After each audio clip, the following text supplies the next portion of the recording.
I noticed you said something about going to a day job, and I just want to ask you about that. Did you ever try a day job, and how did you know it wasn't for you, and how did you know you liked the, not uncertainty, but the variation of producing? I did have day jobs. My first job with my old producing partner Jesse I worked for Bobby Newmeyer, who produced the quintessential indie film movie that started the entire movement as we know it, as like indie film as we know it today.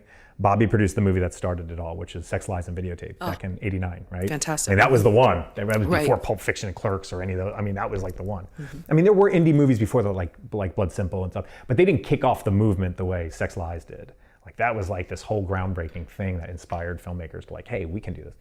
And so he was a great mentor. And so I worked for him as an assistant. And so my old producing partner, Jesse, we were both his assistants.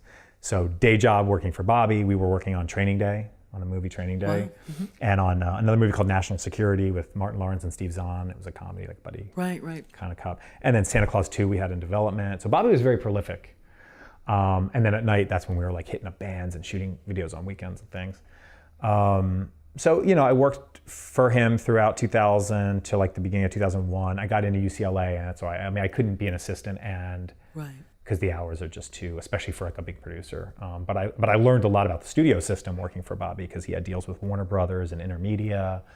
And so it was a good, learning experience, and I was just starting off. And then I had the luxury of not having to work a day job throughout school, because I was living on school loans when I was at UCLA, and the classes were at night, so I could work on building my business in the day and go to school at night. But when I got out of school, it was like, you know, I mean, we hadn't gotten to the point where I could live on the money yet. So I got a job working for a trailer house as an assistant called Open Road. And they're owned by a company called New Wave in Burbank. New Wave Entertainment is a pretty big company.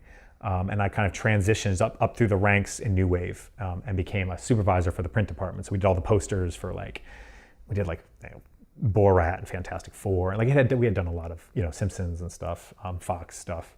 And so I was doing music videos and commercials and some indie feature stuff while I was also working that day job up until about '07. And that's when I was at a point where I could finally kind of go full time and like eke out a living. And so for the next 4 years, I mean, I was full time Treasure Entertainment until I left. Yeah, that was good. Yeah.